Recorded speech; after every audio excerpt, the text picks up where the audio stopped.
So I have a very interesting topic for you guys. I know a lot of you love entertainment, music, sports, all that kind of stuff. But I know a lot of you also love businesses, billionaires, money and finances, real estate, all that stuff like that. So I'm making this video for you guys. The top 5 most valuable companies in the world, what they do, where they came from, how they were founded, just some background information. But of course, before I get into this very interesting video, make sure to like, subscribe, turn on the notification bell. You guys help me out a little bit. And without further ado, let's get right into this video. Now, starting off at number 5. It is Amazon. Now, Amazon was created by, at the time, a college dropout, Jeff Bezos, who had very high aspirations and wanted to take advantage of the internet that was blooming onto the platform in the 1990s. Of course, Amazon sold its first book in 1995 and was originally only for selling books. Yes, people, the website that you use to buy all your kind of products, all your kind of toys, and if you're a parent, likely every single one of your Christmas presents for your children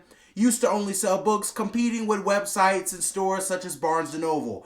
However, Bezos realized that Amazon was a lot more powerful than he thought and ever could have predicted. In 1998, Amazon began to sell toys, electronics, and tools and ship over 20 million items to 150 different countries.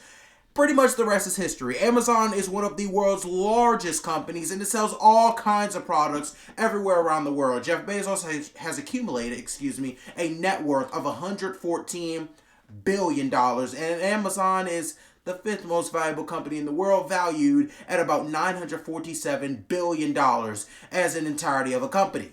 Now, of course, going to number 4, which is likely the platform you're using to watch this video, it is Alphabet, and in other words, Google. Now, Google began as a very simple research project by 2 students, Larry Page and Sergey Brin. Now, of course, years passed, and the 2 friends did manage to stay in touch, and they started to look into the World Wide Web. Of course, the 1990s had a lot of website things going on. Google would be created in the year of 1998, and nearly 70% of the world's research goes through Google. Odds are, once again, that you're using Google to likely watch this YouTube video.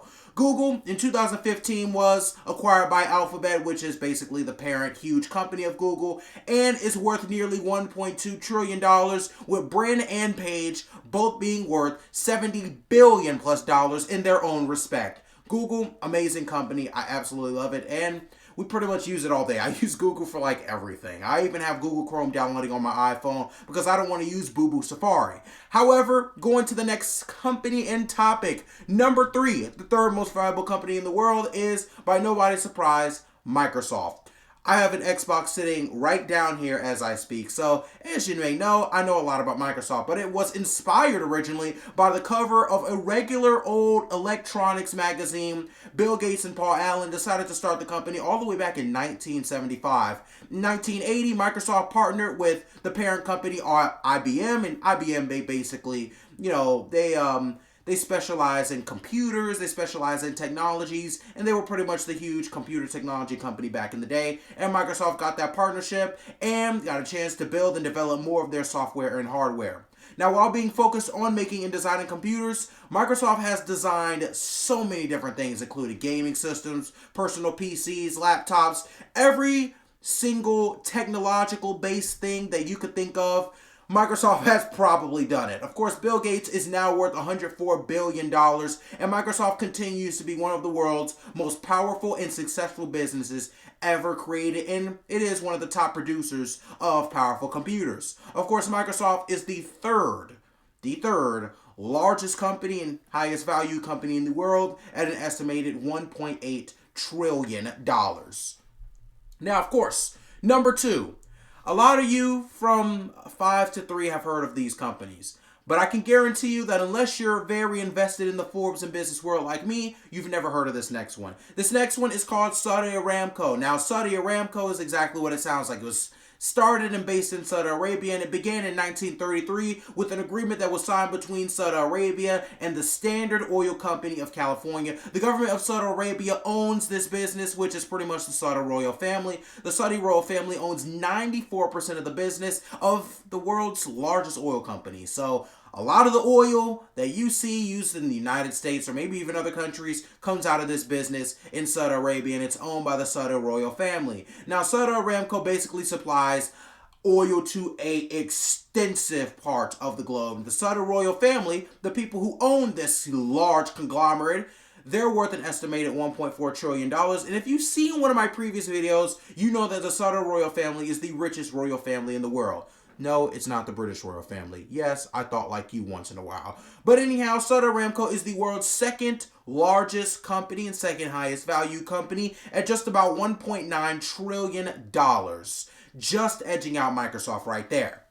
But going to number one, inspired by one of my favorite men of all time, Steve Jobs. You guys already know the most valuable company in the world is Apple. Now, it started with the idea of two Steves, Steve Jobs and Steve Wozniak, and they were both college dropouts. The company had a mission of changing the way people view computers. Now, both Steves wanted to make computers that were small enough to carry around in their homes, and maybe even for people to carry around in their hands. Hint, an iPhone.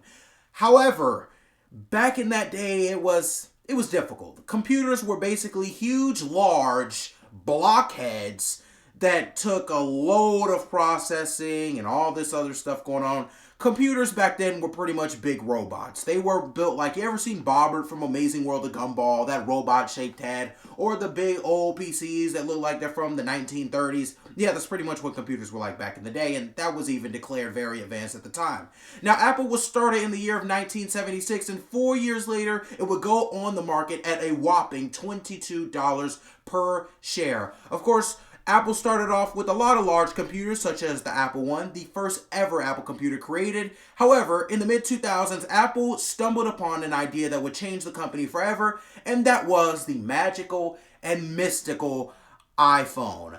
iPhones completely changed the trajectory of Apple, and they were first released in 2007, and the rest is history. Apple specializes in phones, computers, PCs, TVs, and even apps. Yes, Apple has its own app. Amazing company. I want to say rest in peace to Steve Jobs. In case you guys don't know, I take a lot of inspiration from Steve Jobs. I plan on starting my own media company one of these days, and Steve Jobs is a huge motivation for me. So RIP to Steve Jobs. Steve Wozniak, you deserve to be mentioned too. You came up with this idea with my boy Steve Jobs, so congratulations to you. And if Steve was still alive, he would quite possibly be one of the richest men, if not the richest man in the entirety of the world. Apple is the world's most valuable company, expected to be valued, and is the only company valued at over $2 trillion total dollars. Of course, thank you guys for watching. Make sure to like, subscribe, turn the notification bell. You guys help me out a little bit. Of course, I wish you nothing but the best. Stay loved, stay blessed. Let me know your favorite company. And without further ado, I'm going to wrap this video up. Thank you for watching.